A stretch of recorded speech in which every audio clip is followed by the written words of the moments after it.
Terry Rohm with the Grind, and we're talking locator calls. There's basically, for a turkey hunter, there's two basic locator calls. One's a crow call, one's an owl call, and it's the barred owl. It's the who cooks for you, who cooks for you all. And we're going to start with a crow call, and this is our plastic one, polycarbonate. It gives you a little higher pitch, but I want to show you basically the guts of the call. You have the barrel, and you have your mouthpiece,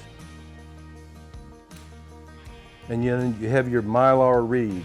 And if some reason they come apart, don't fret, just put it back together, adjust a little bit, and you go from there. But that's basically, you're exhaling, you're blowing out.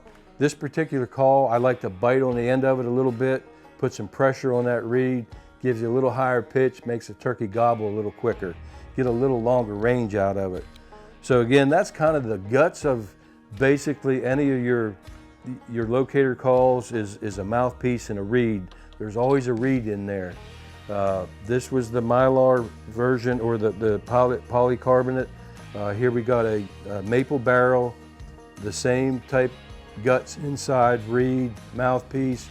And really, I like to get it up there, and as a turkey hunter, if I'm calling and I don't hear nothing, or it might be early morning. Early morning, I like to use the owl call, midday, crow call, but you can use them anytime. If something's not working, your box call, not getting any responses. I've been with other hunters and my buddy will call, I'll call, nothing's happening, get a crow call out, and pow, he rips it. So you know where he's at. So now, and you don't know why. I mean, he could be there with 3 or 4 hens, and that crow, he's challenging that crow back rather than, you know, another hen or whatever. But good to use anytime. But the crow call, I like to get it loud with it, different directions. And what I really like it for is to get other crows involved in the hunt. And you're saying, what are you talking about? Well, I start blowing this crow call, and a ridge over, I get a crow fired up. So he might be on top of that gobbler. He's closer to it, and that gobbler responds to him rather than me, but I don't care. I know where he's at now.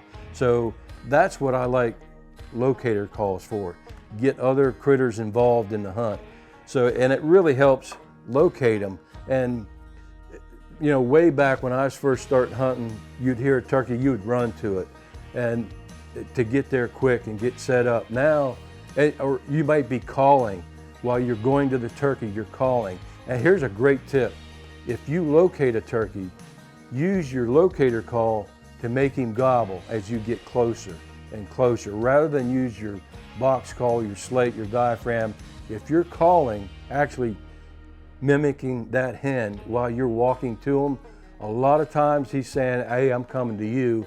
He may shut up. You don't know it. Next thing you know, you're walking, trying to get to him. You look out, there he is, his head up looking at you like, I just busted you, and away he goes. The hunt's over. You might as well go back, come back in a day or two. But locator calls are great to get positioning on a turkey. Use it.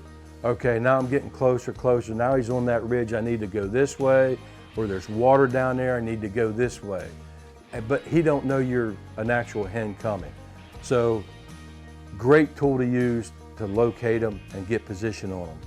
Next we go to the owl call, and again, same type of, little different guts inside, but you're that who cooks for you, who cooks for you all. And again, you're trying to get early morning and I like to, a lot of hunters ask, well, when do you start?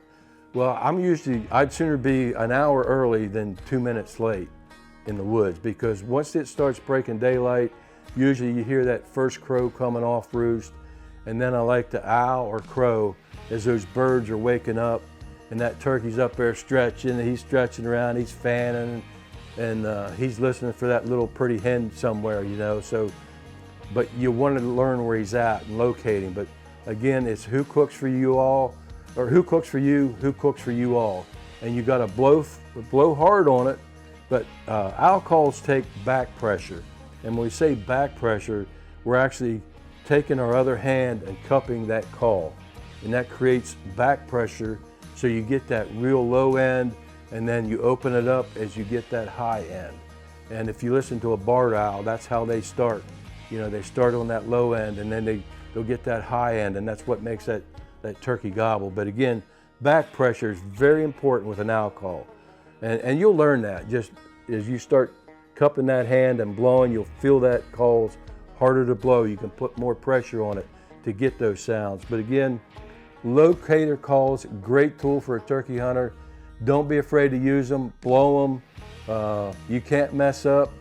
And it's also a great tool for guys hunting together. Hey, I know that's Joe over there in the other ridge. I know where he's at.